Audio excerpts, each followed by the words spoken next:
Hello everyone, my name is April and today I'm going to be talking about what Sport for All is and what initiatives exist relating to Sport for All. Sport for All is the promotion of sport while enhancing inclusivity. This means regardless of gender, sexual orientation, race, religion, or cultural background and belief, all are made to feel safe and included. This is important as everyone has the right to participate in a sport, game, or activity they like without fear of exclusion. The initiative I have chosen is Empowering Women and Girls in Sport Integrity Program, and the sport I have chosen to utilise this initiative is soccer. Sports Integrity Australia, through the Australian Government, has implemented the initiative. The program has worked with several Australian Government investments to create equal opportunity for women and girls at all levels of sport. The initiative has existed since January of 2024 and was created to deal with the discrimination, abuse, and sexual misconduct women and girls face in sport. The program addresses threats women and girls face, such as competition manipulation, bullying and online abuse, and child safeguarding. This initiative is seen as innovative as it addresses the prevalent issue of violence against women and girls present in sport.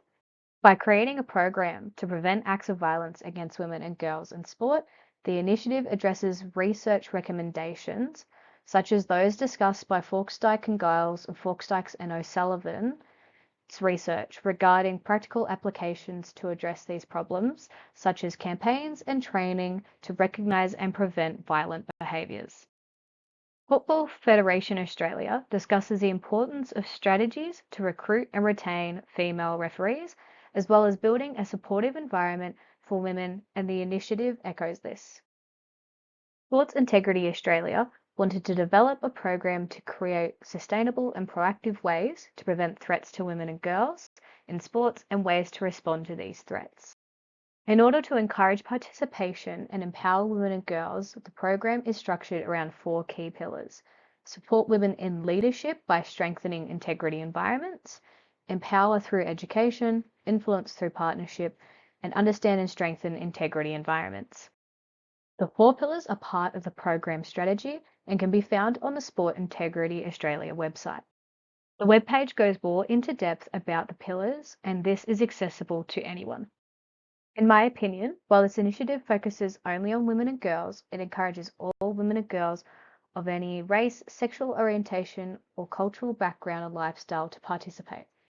I also believe the initiative increased education and advocacy for inclusivity in sport, as two of the four key pillars are based around these ideas. Increasing education in the program discusses improving integrity policies, procedures, and frameworks in order to educate everyone on what integrity threats are towards women and girls and how these threats can create barriers. The initiative also advocates for the importance of research in women's sports and identifying research priorities to inform policies and procedures, and this is achieved through intelligence assessments of the environment. Fraser and Konchanek also discuss the importance of research in women's sports, as elite female athletes are still based off male evidence. A call to action addressing gender inequity in sport has been advised. The initiative increases participation through the four pillars, but participation is also increased by addressing problems such as abuse, bullying, and/or discrimination to negate long-term effects, to encourage current athletes/participants to remain, as well as recruit new athletes and participants.